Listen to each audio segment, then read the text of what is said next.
rassure, vous n'avez pas à voter pour moi. Donc, les marchés dans l'œil des réformes. Ça n'a échappé à personne, depuis 3 années, l'activité s'est redressée de manière très vive. D'ailleurs, nous avons une année 2017 qui restera gravée dans les annales.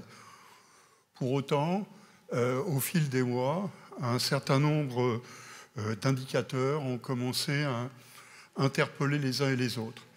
Interpeller, puis peut-être les inquiéter. C'est le premier point, à la croisée des chemins. Le premier indicateur qui inquiète, c'est cette hausse des prix qui n'en finit pas. Elle a commencé en mai 2015, elle s'accélère depuis, que ce soit sur le marché du neuf ou sur celui de l'ancien. Simplement pour résumer cela, nous sommes arrivés aujourd'hui à des prix rapportés aux revenus des ménages qui réalisent des opérations qui sont de 10 à 15% au-dessus des points les plus hauts que l'on connaissait en 2007. Et souvenez-vous, en 2007, on disait alors que le marché était fragilisé, le parallèle mérite d'être réfléchi. Cela est d'autant plus vrai que jusqu'au printemps dernier, le moral des ménages, celui que l'INSEE mesure, s'était régulièrement amélioré. Depuis quelques mois, comme cela est habituel à la sortie d'une élection présidentielle, le moral des ménages recule. Il recule exactement au même rythme qu'en 2007 à la même époque. C'est intéressant, puisque encore une fois, vous vous souvenez qu'en 2008, il s'était passé quelque chose. Bien sûr, le parallèle est osé, dira-t-on. Pour autant, eh bien, voyons la conséquence de cela. Si vous le voyez, moi je ne vois rien, parce qu'il n'y a pas de retour. L'indicateur de solvabilité de la demande, quel que soit le marché que l'on prenne, se dégrade. Il se dégrade de manière soutenue depuis le printemps dernier, et il nous rappelle qu'une grosse partie de l'avantage que la baisse des taux d'intérêt avait permis de fournir au marché, portant son redémarrage, est maintenant pratiquement confisqué. Bien sûr, il en reste encore un peu, mais il est à craindre que cela ne dure pas trop. Donc, après la croisée des chemins, il est clair que le constat est que les marchés sont sur le fil du rasoir. Pour illustrer cela, je vais vous donner 3 ou 4 éléments d'information. Le premier, toutes les enquêtes qui sont réalisées le confirment, la demande est fragile et la demande s'est déjà retournée. Un seul élément, l'enquête que la Banque de France réalise tous les mois auprès des établissements de crédit pour évaluer la solidité de la demande. Depuis 6 mois, la demande recule et au mois d'octobre, qui est le dernier mois enquêté, le recul était le plus important que l'on a connu pratiquement depuis 2008. Deuxième élément qui nous interpelle aujourd'hui, c'est le recul des ventes, que ce soit les ventes de logements neufs du côté des promoteurs, que ce soit les ventes de logements anciens au niveau des compromis, ou que ce soit les ventes des constructeurs de maisons individuelles. Je vais m'attarder un petit peu là-dessus simplement. On a eu un très bon premier trimestre pour les ventes des constructeurs de maisons individuelles. Et puis à partir du mois d'avril encore, les ventes ont reculé. Sur les 9 premiers mois de l'année, le niveau des ventes est en recul de près d'1,5% par rapport au niveau qui était le sien en 2016. C'est un indicateur avancé qui, dans les 6-9 prochains mois, se transformera en activité. Il est clair que nous sommes ici sur un recul de la demande. Et pour finir, la production de crédit. La production de crédit plafonne. Certes, nous n'avons pas encore connu le grand recul de l'année 2008 et de l'année 2009. Pour autant, c'est la première fois depuis 1998, parce qu'avant on n'avait pas les éléments, c'est la première fois depuis 1998 que le niveau de la production du 3e trimestre est inférieur au niveau de production de crédit du 2e trimestre. C'est pas bon, parce que, on le sait, les marchés immobiliers fonctionnent par financement à crédit pour la plupart d'entre eux. Donc voilà, pour évaluer maintenant le projet de loi de finances, très rapidement, dernier point, vers des lendemains qui déchantent, point d'interrogation, chacun dira ce qu'il veut après. La fragilité des marchés est là aujourd'hui. Elle ne sera pas renforcée dans les prochains mois par les hausses de taux d'intérêt. Rien de ce côté-là ne permet de s'inquiéter. En revanche, et comme cela est le cas à chaque fois, c'est un événement extérieur qui va déstabiliser les marchés. Cet événement extérieur qui nous intéresse aujourd'hui, c'est probablement le projet de loi de finances. Je ne reprendrai pas le détail des mesures qui vont être discutées à cette table ronde. Je dirai simplement un point. La modification du prêt à taux zéro. Le passage de 40 à 20% sur les zones C et B2 signifie pour les ménages qui réalisent les projets une remontée des taux d'effort exceptionnelle. Simplement, si on prend en zone C, maison individuelle, promotion confondue, cela signifie une augmentation des taux d'effort de près de 6 points. Comme dans le même temps, l'APL accession devrait être mise en question, cela signifiera au total une augmentation des taux d'effort de 8 points. Souvenons-nous que sur ces ménages en zone C et B2, la moitié d'entre eux supportent déjà des taux d'effort de 35% et plus. On ne voit pas comment ces ménages pourront rester. Certes, on voit bien, par exemple, que les constructeurs de maisons individuelles vont déshabiller des opérations, que les établissements de crédit vont améliorer les profils des produits qu'ils proposent. Pour autant, dès l'année prochaine, on estime à minima à 15 000, probablement, le nombre d'accessions à la propriété sur ces territoires qui sera perdu. À minima, ça signifie qu'on n'exclut pas le 20 000. Et en 2020, vous savez pourquoi, la perte sera de au moins 40 000 unités. Cela signifie que si on regarde les mises en chantier, avant, comme on dit, avant les réformes, nous étions sur un niveau d'activité qui, dans les prochaines années, à l'horizon 2020, devait être de l'ordre d'à peu près 450 000 mises en chantier. Après les réformes, nous allons redescendre d'au moins 60 000 unités.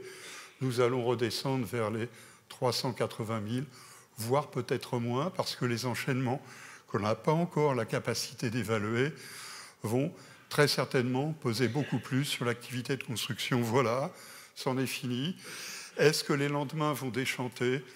Je le pense. Est-ce qu'encore une fois, le choc est endogène au secteur ? Non. Ce ne sont pas les prix, ce n'est pas la demande. En revanche, le choc est extérieur, comme cela a été le cas au cours des 3 grandes crises qui ont précédé celles que peut-être nous connaîtrons demain. Merci à vous. Oui, on peut applaudir Michel Bouillard, même s'il n'est pas extraordinairement optimiste. Mais... Alors, Catherine Bocquet va venir avec moi pour animer cette première table ronde. Et j'appelle donc Marc-Philippe Daubresse, sénateur-maire de Lambersart, ancien ministre du Logement. Venez avec nous. Dominique Duban, qui est vice-président de la Fédération des ESH. Président du directoire de Batigère, qui vient remplacer Valérie Fournier, qui a eu un problème personnel et qui ne peut pas être là ce matin. On le salue. Alexandra François Cuxac, qui est président de la Fédération des promoteurs immobiliers. On la salue bien bas également. Venez avec nous. Christophe, Christophe Robert, délégué général de la Fondation Abbé Pierre, que je vois dans le fond de la salle. Je reste là. Voilà. Guillaume... Mais oui, il se met au fond, alors il faut qu'il vienne vers nous.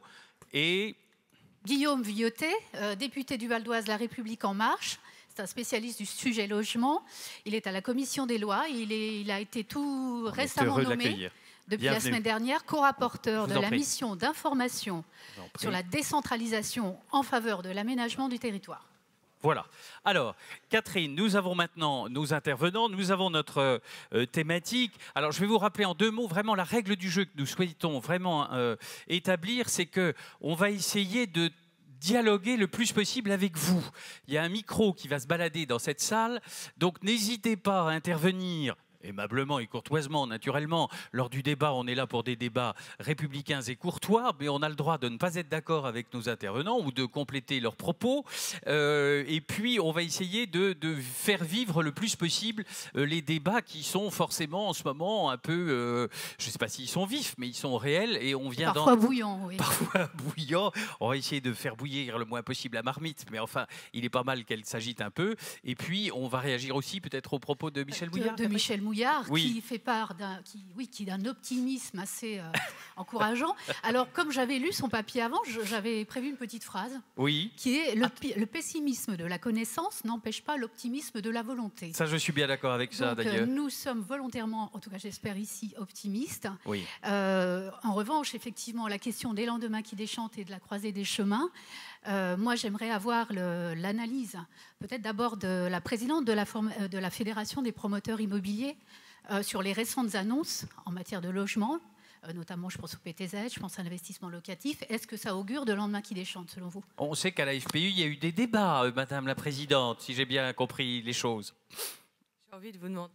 Ça doit marcher, ça va marcher. Vous demandez lesquelles d'annonces? Parce que c'est vrai que si on ne reste pas vissé sur son poste de télévision ou sur son journal, on a un peu de mal à s'y retrouver. Oui. Et dans l'attentisme que notait Michel Mouillard, qu'il n'a pas appelé comme ça, mais que chez nous, à la Fédération Promoteurs pour le logement neuf collectif, on appelle ainsi, on trouve une explication dans ce va-et-vient et dans cette instabilité à laquelle on était habitué, certes, chaque année, chaque loi de finances, mais là, quand même, les revirements de situation sont très difficiles à suivre et à comprendre. Alors, comment nous réagissons?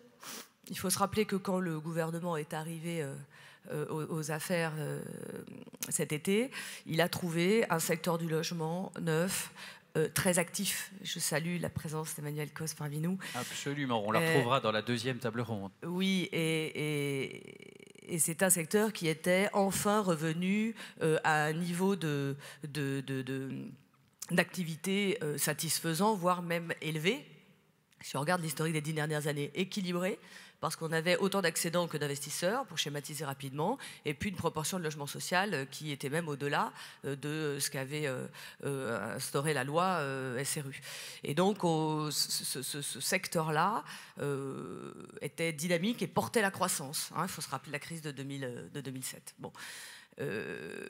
À ce stade, le nouveau gouvernement arrive et nous sommes très éclairants sur le fait de dire attention, ne touchez à rien parce que ça fonctionne. Et si vous touchez à l'édifice qui est très fragile, on pourrait retourner la situation. À partir de là, une décision qui nous a paru assez sage, parce que des arbitrages, on le sait, et des objectifs dans ce pays qui doivent être de réduire notre budget. Un arbitrage qui est fait entre des zones tendues et zones détendues. La formule est connue désormais. Les zones tendues étant les zones denses, les métropoles essentiellement. Les 3/4 du logement se font là et la plupart des inégalités se concentrent dans ces espaces-là. On a donc considéré qu'il était sage de ne pas perturber l'équilibre et de proroger les dispositifs Pinel et PTZ pour 4 ans. C'est la FPI aussi qui est d'accord sur ce sujet-là. Visibilité, voilà. Pérennité, les acteurs de la Fédération des promoteurs, 600 sociétés de promotion immobilière, quasi-totalité, a dit, dans le cadre des arbitrages qui ont été rendus, c'est sage et c'est légitime. Et puis s'est posé deux sujets. Le sujet de l'arrêt de la B2, qui nous paraissait très violent, très brutal. Et donc la question de l'article qui est discuté actuellement, qui est celui de la transition. Comment est-ce qu'on sort en douceur? Et sortir en douceur, ça veut dire faire attention à ces 10 000 logements qui se produisent dans ces zones-là. Et qui d'ores et déjà, s'il faut avoir vendu et acté avant le 31 mars, qui était l'amendement original, eh ben, ça veut dire que l'ensemble des opérations qui sont signées, les promesses de vente, tout ce qui est engagé, ne pourra pas voir le jour. Et on a estimé autour de près de 4 000 logements qui disparaîtraient dès cette année. Donc on a sollicité un assouplissement de cette proposition en disant il faut au moins 2 ans pour que les promoteurs puissent déposer leur permis de construire avant la fin de l'année, certes, pour ne pas avoir d'effet d'aubaine, mais avoir le temps de purger leurs permis, parce que certains sont en cours et certains sont attaqués, avoir le temps de les mettre en commercialisation et à leurs clients d'acter leurs actes de vente. Et on a estimé que jusqu'à fin 2019, ça nous paraissait possible et raisonnable, ce qui permet de sauver 4 000 logements. Donc on parle d'un volume de 10 000, tout de suite une activité immédiate qui a été estimée en termes budgétaires, puisque je sais que le gouvernement et l'arbitrage sont quand même venus de Bercy, il faut dire ce qui est. Comme souvent. Autour de 150 millions d'euros en coût, mais avec une recette fiscale évidente, puisque la TVA, les droits de mutation là-dessus, etc. Donc finalement, c'est vertueux et ça rapporte de l'argent. Je sais que Bercy ne fait pas ce compte-là, mais ça rapporte de l'argent. Sur cette question, est-ce que je peux vous interrompre? Et puisque nous avons la chance d'avoir 2 parlementaires, un député et un sénateur, éminents et qui connaissent bien le sujet, connaître leur point de vue sur cette question propre dont vient de parler Alexandra François-Cuxac. Il a raison de me laisser parler. Mais oui, mais bien sûr, parce que comme ça, il pourra répondre. Moi, je ne suis pas critique, je suis très critique. Bon. Je pense que Michel Mouillard est en dessous de la vérité. Pour une fois. Les projections que moi j'ai faites vont plus loin que ce qu'il dit. Et je prends rendez-vous. Et chaque année, si on continue sur cette pente-là, je viendrai dire les chiffres réels des mises en chantier. Et je pense qu'on sera plus près, si on garde le même dispositif, de 360 mises en chantier en 2020 que de ce qu'a annoncé Michel Mouillard, qui est légèrement supérieur. Pas beaucoup. Pourquoi? Parce que j'ai discuté avec le président de la République pas plus tard qu'avant-hier à la préfecture de Lille et nous avons eu un débat assez punchy, comme on dit. Le raisonnement intellectuel, il est bon. Le logement, la politique du logement, ça tient à 4 paramètres. Le principal, c'est la confiance, c'est un sentiment. Et les 3 autres, c'est, tout le monde le sait ici, du foncier, de la fiscalité et du financement. Bon. Je parle, pas seulement pour parler, le plan Borloo que j'ai eu l'honneur de mettre en œuvre, on est parti de 330 000 constructions neuves, on a fini à 465 000. On a triplé le financement du logement social, on a quadruplé l'accession à la propriété, on a quintuplé le financement du logement très social. C'était un peu l'inverse, là vous partiez très bas. Mais pourquoi on a réussi à faire ça? Parce qu'il y avait M. Borloo d'abord. Ensuite, je vais vous le dire, parce que moi j'ai passé 50% de mon temps en arbitrage avec Bercy que j'ai tous gagné, avec l'appui du président de la République. Et que là vous êtes dans une logique complètement différente, je le dis, qui est une logique comptable, puisque l'essentiel de l'économie budgétaire que M. Macron fait dans les baisses de dépenses publiques de l'État se fait sur le budget du logement et de la ville. On n'a pas parlé de la ville, oui. On peut en parler, parce que là aussi, il y a de quoi dire par rapport à ce qui a été annoncé hier. Bon. Le président de la République, il a un raisonnement intellectuel tout à fait... D'ailleurs, moi j'ai beaucoup d'admiration pour l'intelligence de cet homme, mais qui est complètement déconnecté des territoires dont vous parlez ici. Dire qu'on va tout ramener en zone tendue, que ce soit sur le PTZ dont a parlé M. Mouillard, ou que ce soit sur le Pinel dont vient de parler la présidente de la FPI, et que 70% du reste du territoire français, bon, c'est pas très grave, il n'y aura plus d'accession à la propriété pour les jeunes ménages. Michel Mouillard a donné un taux d'effort qui est à peu près celui-là, j'ai les mêmes calculs, environ 6% de plus. Bon, ça veut dire dans un premier temps 16 000 accessions à la propriété qui ne se font pas dans les villes moyennes, Angoulême, Poitiers, Vendôme, Orléans, etc. Et dans les zones plus rurales. Et que du coup tout va venir dans les grandes métropoles. Mais excusez-moi, moi je suis vice-président à l'aménagement du territoire d'une grande métropole. Je sors d'un SCOT, je parle devant des initiés, d'un schéma de cohérence territoriale et d'un PLU, je l'ai fait voter le mois dernier, à marche forcée, c'est le plus grand PLU de France, hein, Lille, 1 200 000 habitants. J'ai fait voter à marche forcée en 3 ans. J'ai encore un an de consultation avec l'État, etc. Une fois qu'on va m'amener les outils, les tuyaux du financement du foncier et de la fiscalité que décidera la loi logement au début de l'année prochaine, et qu'on va me dire, bah, allons-y, allez, maintenant on met tout le paquet sur les zones tendues, puisqu'on enlève les zones non tendues, allons-y, produisez. Mais ce n'est pas du tout comme ça que ça se passe sur les territoires. Excusez-moi, je suis maire depuis 29 ans. Je ne vais plus l'être très longtemps, puisqu'il y a le cumul. Mais franchement, je suis un petit peu connaisseur de comment ça se passe. La capacité de production à l'escalier. Ensuite, vous avez la confiance des gens qui construisent. Après, vous avez les organismes HLM et les SA d'HLM, à qui on pique article 52 de la loi, à qui on pique, article 42, pardon, à qui on pique leur capacité d'autofinancement, donc d'investissement, d'ailleurs, qui ne pourront pas venir sur la politique de la ville où ils représentent 60% du financement. Bon. Donc, tout se tient dans une chaîne du logement. Et ensuite, vous avez le fait que le foncier devenant de plus en plus tendu, même si vous mettez des mesures que moi j'avais déjà commencé à faire, de taxation des terrains constructibles non construits, vous n'allez pas sortir la contrepartie sur les zones tendues. Il y aura une hystérésis, ça va prendre un certain temps, notamment dans les grandes métropoles qui sont moins avancées que la mienne et qui n'ont pas leur plus. Donc, et je termine, moi j'ai une suggestion et je suis prêt à en travailler avec l'Assemblée. Alors le président de la République m'a dit, mais travaillons ensemble, négocions. Bah, très bien, je vois M. Mézard vendredi, je vais lui faire des propositions. Contractualisons par territoire. Le sujet, il est la liaison entre l'urbanisme et Madame la présidente de l'FPI connaît tous ces sujets par cœur. Oui. L'archéologie, les recours abusifs, la rétention de terrain, tout ce qui empêche de construire sur l'urbanisme et la capacité à produire. Et pour qu'on puisse faire que les zones tendues viennent un petit peu compenser les zones non tendues, moi je suis pour le maintien des PTZ. Je suis pour un prêt à taux réduit, moi, pas un PTZ, parce qu'on a changé de taux d'intérêt et on aurait la même économie budgétaire, 600 millions d'euros sur le budget de l'État. On a des solutions techniques.